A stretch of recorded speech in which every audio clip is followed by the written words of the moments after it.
Kalau kita bicara tingkat kesejahteraan petani, kita bicara nilai tukar ya, antara perbandingan antara output dengan input ya. Sebenarnya inflasi ini bagi para petani itu sebuah pedang bermata dua ya. Dua sisi mata uang lah, bisa begitu juga bisa. Satu sisi ini sebenarnya momentum bagi para petani ya, karena outputnya harganya tinggi itu. Walaupun di sisi yang lain inputnya harga pupuknya juga tinggi. Tapi ini sebenarnya momentum yang sangat baik bagi para petani untuk meningkatkan produktivitasnya agar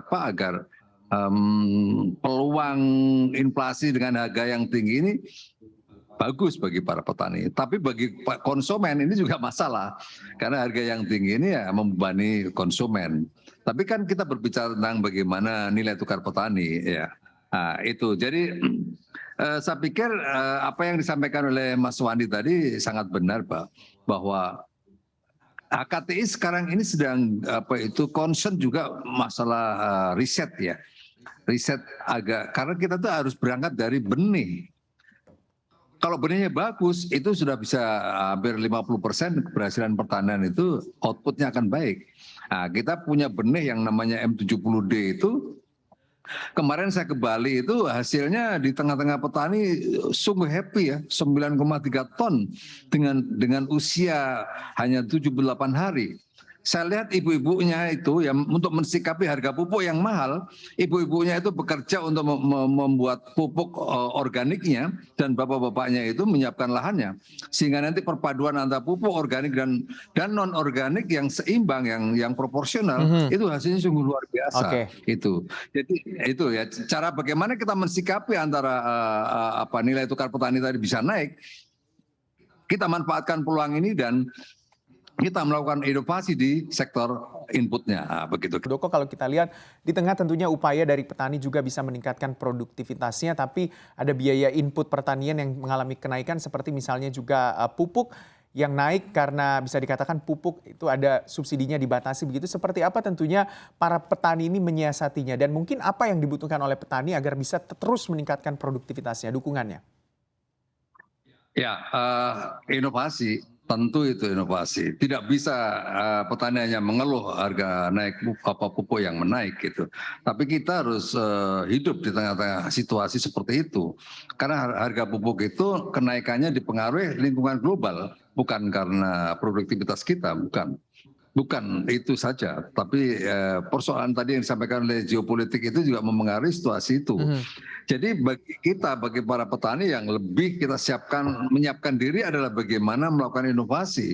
Tadi itu yang pupuk tadinya pupuk anorganik tadinya mungkin 200 kilo dalam 1 hektar, mungkin cukup ke depan hanya cukup 100 kilo gitu. Kita siasati dengan bagaimana menggunakan pupuk-pupuk anorganik itu sehingga itu juga pada akhirnya bisa menyuburkan tanah begitu.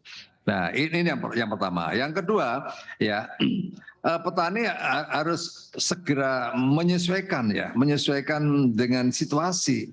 Nggak boleh kita bertahan dengan apa yang ada.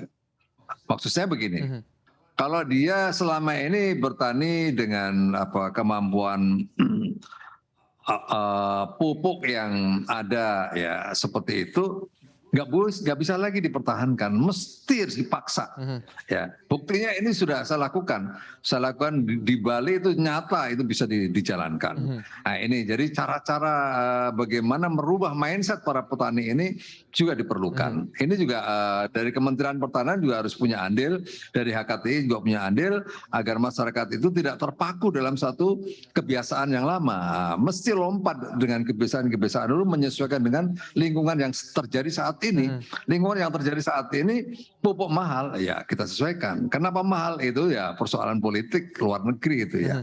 Jadi nggak bisa mengeluh terus menerus begitu. Terus yang kedua dengan permen dari Menteri Pertanian, nanti Pak Dirjen juga bisa menjelaskan, itu juga semakin baik mestinya ya, karena 9 komoditas yang dulunya diperuntukkan untuk 70 komoditas menjadi 9 komoditas, ini semakin sempit sehingga petani bisa lebih concern lagi menggunakan pupuk itu tidak lebih fokus begitu.